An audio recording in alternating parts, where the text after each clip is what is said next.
السلام عليكم، صباح الخير بالليل. حرفيا يعني ده شعار المرحلة حاليا. بقالي اكتر من اسبوع نومي متلخبط تماما. انا بنام بالليل بس ساعة ونص، بعد كده فوق واحس ان انا حرفيا كأني يعني نام 3 ايام. طاقة ونشاط وتركيز، ومفيش بقى. انت لو قعدت على السرير 3 4 ساعات برضو مش بنام. يا دوبك اصلي الفجر واليوم يبدأ بقى، وتلاقي الساعة بقت مثلا 7 او 8، والاقي نفسي عايز انام وخلاص انا مش قادر. وفعلا ببقى مش قادر، يعني مش احساس بس، ببقى فعلا مجهد وتعبان لاني اوريدي ما نمتش اليوم اللي قبليه غير ساعة ونص دول بس. فبخش انام طبعا واصحى بقى على الساعة 1 2، فاليوم حرفيا مضروب خالص. حاسس ان انتاجيتي صفر. مفيش اي مذاكرة، مفيش اي شغل، اي حاجة. حتى الفيديوهات بتأخر في مونتاجها، وتلاقي اليوم عدى بقى انت صاحي الساعة 2، فحاسس ان انت يعني اليوم باظ منك. فعارفين في الخناقة دي بقالي اسبوع او اكتر مع نفسي، وعمال بقى احاول اظبط الدنيا بس هي مش راضية تظبط. قلت يلا نعمل معاكم مشاركة ازاي ترجع ساعتك البيولوجية. فلو انت تعبان من السهر او يومك متلخبط زي حالاتي كده، سواء بتصحى متأخر او يومك متشقلب تماما، ففي الفيديو ده هشرح لك خطوات عملية هنطبقها سوا في الفيديو خطوة بخطوة، بحيث ان انت ترجع ساعتك البيولوجية وترجع يومك ونومك الطبيعي. دلوقتي انا صحيت تقريبا كده الساعة 2 تمام. حاولت برضو على السرير تاني بس خلاص مفيش نوم، وانا متعود بقى خلاص بقى كتير. فقمت دش ساقع طبعا بقى عشان نفوق كده ونبدأ اليوم. فالمبدأ الأول اللي احنا نتفق عليه في الفيديو النهاردة إنك لازم تملى يومك بحاجات بتعملها عشان تتشغل فيها عن النوم وما تحسش بملل، فتحس ان انت مش لاقي حاجه تعملها غير ان انت تنام. حرفيا شوف اي حاجه انت عايز تعملها وخلي يومك مليان، يعني املأ يومك على قد ما تقدر. لان كون يومك مليان بحاجات عايز تعملها ده هيخليك دايما مركز في حاجه وبتعملها، وبنسبه كبيره بيشيل النوم من دماغك. لانك لو قاعد فاضي مفيش حاجه عندك تعملها خالص وزهقان وفي ملل، فده طبعا هيجيب لك احساس النوم، وهيخليك 100% تقوم تنام بقى، لان خلاص انا مش لاقي حاجه اعملها. ابدأ يومك املاه بحاجات. حرفيا حط حاجات كتيرة في اليوم، لان انت مطالب منك ان انت تقعد مطبق يوم. فما اظنش حد فينا بيطبق غير لما يكون عنده حاجة مجبر ان هو يعملها. دلوقتي الساعة 4:15 واذان الفجر خلاص، يعني دقايق وهيأذن. هنزل اصلي طبعا ونرجع بقى نقعد نذاكر كده شوية.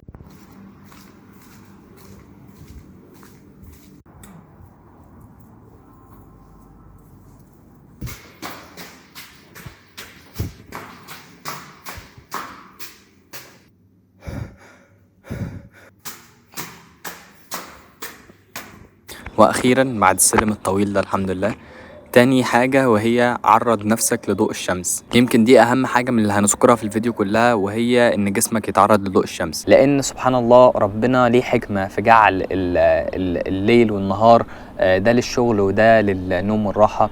زي ما ربنا بيقول سورة النبأ: وجعلنا الليل لباسا وجعلنا النهار معاشا. فسبحان الله ربنا جعل آية كل واحد من دول إن هو يكون ليه علامة ويكون ليه تأثير على حاجة من الحاجات دي.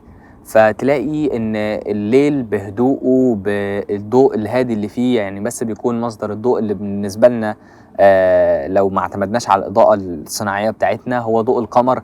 ضوء هادي وخافت وهدوء وسكون من الحيوانات ومن البني آدمين ومن كل حاجة حرفيا، عشان خاطر يكون ده علامة للجسم وللعقل ان انت ده ميعاد النوم وده ميعاد الراحة. وعلى عكس الناحية التانية خالص، النهار بيكون فيه ضوء الشمس ضوء عالي جدا، ضوء ساطع، وبيكون فيه نشاط وحركة من كل الحيوانات والطيور، عشان خاطر برضو جسمك يفهم ان ده ميعاد الطاقة والنشاط والحركة. فسبحان الله ربنا جعل ان دول ايتين، الليل والنهار، وتأثير كل واحدة منهم فعلا حقيقي على جسمنا وعلى حياتنا ويومنا كله. فمن اهم الحاجات ان انت لازم تتعرض لضوء الشمس خلال النهار بتاعك، بالذات لو انت عايز تظبط نومك زي ما احنا بنتكلم دلوقتي، لان دماغك هتفهم بطبيعتها ان ده الميعاد اللي احنا المفروض نركز فيه ونكون صاحيين فيه. يعني لسه انا كنت تحت في الاوضه دلوقتي، كنت حاسس ان انا عايز انام وكنت بتاوب كده، وقلت له انا هكمل اليوم ازاي؟ بس مجرد حرفيا ما طلعت وتعرضت بس للضوء من حواليا وشايف شده الاضاءه اللي موجوده في النهار، ده ادى اشاره لجسمي ولعقلي ان ده ميعاد الصحيان وميعاد الطاقه والحركه. فطبيعي كده بشكل لا ارادي بقيت مش حاسس ان انا عايز انام، لان خلاص انت جسمك فهم ان مش ده الميعاد اللي المفروض ننام فيه. الحاجه الثالثه وهي انك لازم تركز على وجباتك كويس جدا، بالذات وجبه الفطار، لان هي من اهم الوجبات، بتديك طاقه ونشاط وحيويه طول اليوم كله. جسمنا بيستمد طاقته من الاكل اللي احنا بناكله، فلو اهملت الاكل طبعا هيجيلك كسل وتحس ان انت مش قادر تعمل حاجه، وتحس ان انت مش قادر تتحرك او تعمل اي حاجه. من الحاجات المهمه اللي ما تخلكش عندك كسل طول اليوم وتساعدك على تظبيط مواعيد نومك، وما تحسش ان انت قبل ما اليوم يخلص كده وميعاد نومك المعتاد تلاقي نفسك تعبت وعايز تنام. انك تكون مركز على وجباتك، كل وجبات كويسة عشان ده اللي هيغذيك وهيديك طاقة عشان تقدر تكمل اليوم. واهم حاجة وجبة الفطار عشان ما تحسش بكسل في وسط اليوم او في بالذات فترة النهار وتحس ان انت عايز تنام. طبعا كان نفسي اقول لكم اتفضلوا معانا يعني، بس هتبقى عزومة مراكبية ملهاش لازمة، فبالهنا والشفا ليكم. الحاجة رقم 4 وهي القهوة يا عزيزي. مهم جدا القهوة في يوم زي ده، انت بتحاول تظبط فيه يومك ونومك هيكون حرفيا وحش جدا، فهتبقى مش مركز وطاقتك في النازل، فمفيش مشكلة ان انت تشرب قهوة. ولكن خلينا بس تصب كوباية القهوة الاول. انا جبت كوباية صغيرة عشان خاطر انا مش بحب اشرب في البتاع ده، ولكن لازم تركز جدا جدا جدا ان القهوة دي تكون لحد وقت معين في اليوم. يا ريت عشان ما بوظ نومك خالص ان انت ما تشربش قهوة بعد الساعة 5 المغرب او العصر، يعني مش عارف دلوقتي هو 5 دي بقت ما بين المغرب والعصر. المهم جدا ان انت ما تشربش قهوة بعد الفترة دي، لان جسمك مش هيقدر يتخلص من كمية الكافيين اللي دخلت جسمك في الفترة دي، وهتأثر على وقت نومك. فلازم اخرك خالص في ميعاد الكافيين يكون من 5 أو 6 العصر أو المغرب. يستحب إن أنت ما تشربش قبل كده، لأن جسمنا بيختلف في تفريغ كمية الكافيين اللي بتكون موجودة فيه.